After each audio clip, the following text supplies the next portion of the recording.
Hello, everybody, and welcome to The Heartbeat. I'm Erica English, and I'm here in the Fishbowl Network. It is nestled inside of what used to be Globe Life Park in Arlington, Texas. And we want to thank you guys for letting us occupy your space tonight.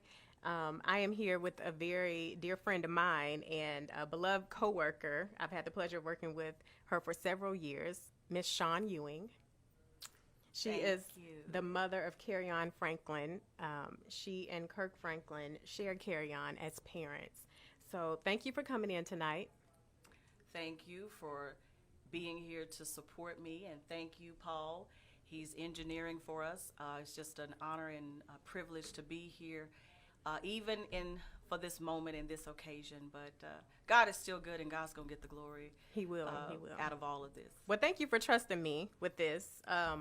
And this is, we are just going to let people eavesdrop on conversations that we've had over the last couple of years, because I know that this has been a sort of a sensitive subject for you for some time now. So just give everybody else some background as to how we got here. How we got here. I have a son. His name is Kerrion Franklin. He's my beloved. He's my only child. I love him.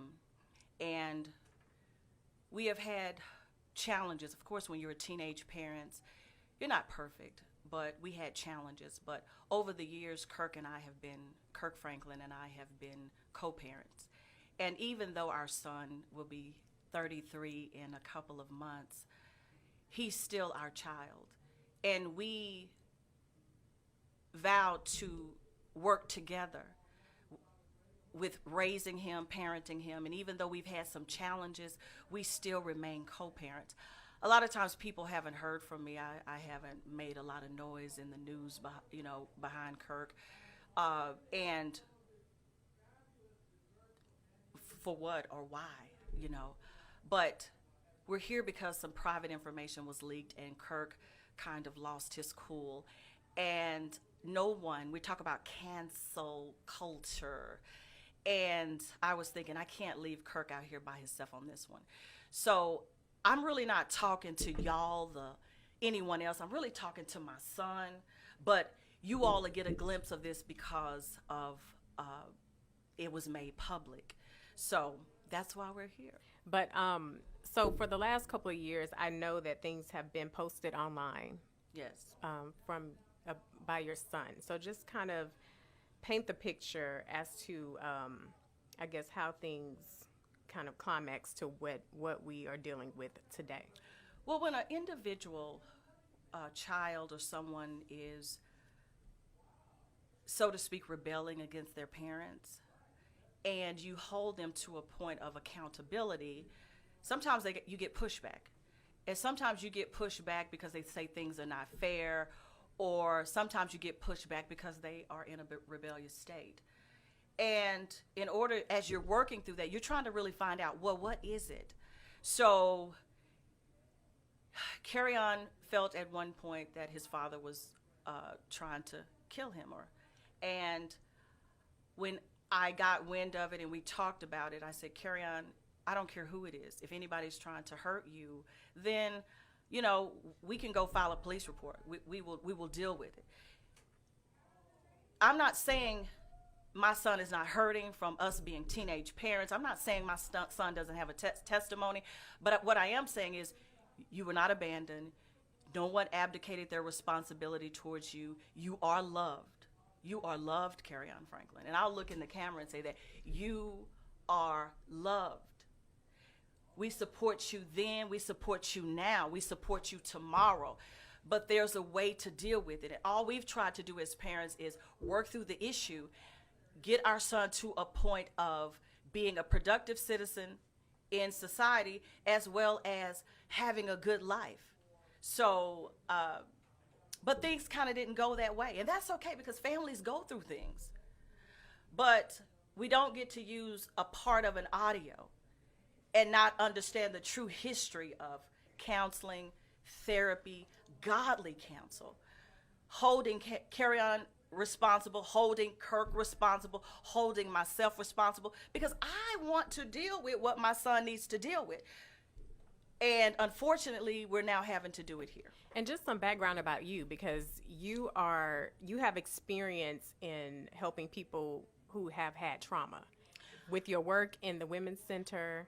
And you and I have just talked several times about the Me Too movement, just in our own personal Absolutely. Conversations. Absolutely. And I know you feel passionately about just if there is an allegation or if there is something that has happened, just to go about it the right way. Right. We're not saying that a victim, and sometimes it takes years for a victim to come forward to be able to have the strength and the courage to tell their story.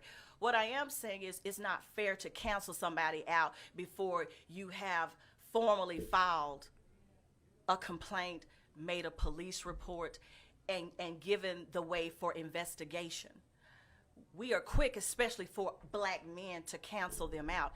And if this happens to one black man, that means it could happen to my son in the future.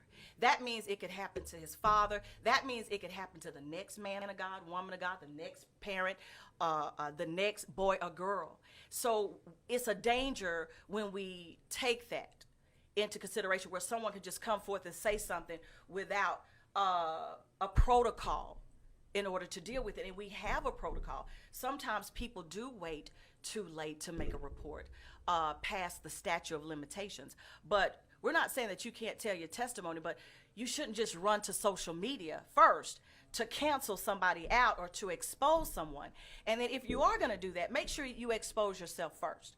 Deal with yourself first. So I worked at the Women's Center in Tarrant County for 6 years.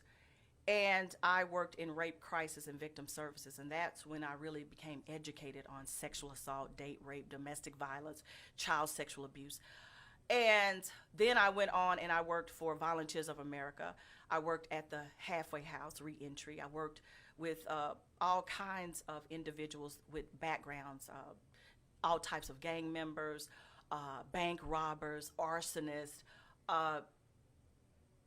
you name it.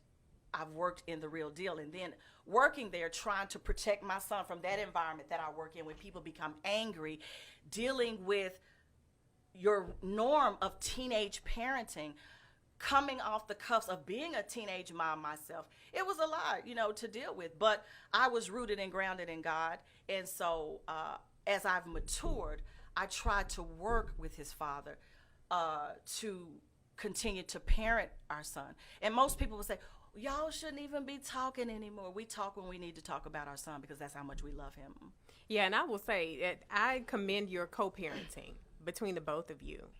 It's been something that I've, admired, just watching how you guys have worked together on so many things.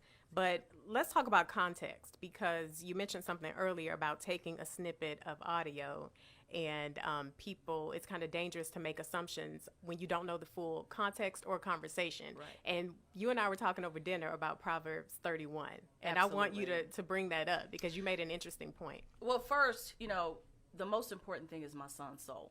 And I've shared when we gave Kerrion, when he was 16, we gave him a rite of passage ceremony. And I shared these same sentiments with Kerrion then, and I feel it befitting to always start with God's word first, because my son's soul is most important to me. Have I made mistakes as a mother? Absolutely, I have. Have I kind of lost my cool before? Absolutely, I have. And I'm pretty sure if Kerrion has some audio on Kirk, he may have some audio on me. So I'm here so we can go on and flush it out. And while we're flushing it out, and while we're dealing with it publicly, then maybe we can also bless some other people along the way to say, hey, this is how we've done it. And sometimes it's very difficult. Sometimes we lose our cool. We don't condone violence or threatening, but discipline is important. And sometimes when somebody say, I am going to beat you, that don't literally mean they're going to beat them where they have bruises, cuts, broken bones, where they have those type of things. That means I'm going to discipline you because you're out of line. And, in our culture, we always say it's better that I do it Exactly. than have you go into the world and have a police officer do it. You know what, Erica, and thank you for saying that, because in dealing with my son, I would rather have his father talk to him, toil with him, tarry with him, and deal with him, versus having some police officer who's trained, who doesn't love him, snuff him out because of his strong personality. I would rather his father deal with him. And so this is for my son. First, his father second, and then everybody else last. Because at the end of the day, most of the people who will hear me speak don't care nothing about Kerrion Franklin, don't care nothing about Shawn Ewing, don't care nothing about Kirk Franklin and his family. But I care about Kerrion Franklin, and I care about Kirk Franklin because Kerrion, that's his father. Right. But anyway, I was at an event, and I got a call from Kirk. And so I went to take the call because, you know, most of the time if it's, you know, he's calling me that early because he knows I'm not a morning person, I know it's something going on. Mm-hmm. So I took the call, and I told him, I said, hey, I'm at an event, but he gave me a little bit of the story. And I said, okay, I'll check it out as soon as I leave here. And that's how I came into the knowledge of what had happened. And so at that point, did you call Kerrion or I text Kerrion. I text him and I said, basically, that I'm not understanding why he wants to push this out into the public, but he has his reasons, and I don't want to take that from him. But I can't not act as if just because Kirk said a few words that were not appropriate, but I've said some words sometimes that's not appropriate, and Kerrion has said some words that have not been appropriate, but we still are trying to work through it. And I'm not going to let somebody just come in and say, oh, well, you know, I'm going to cancel this or cancel. No, we're not going to do that. We're not.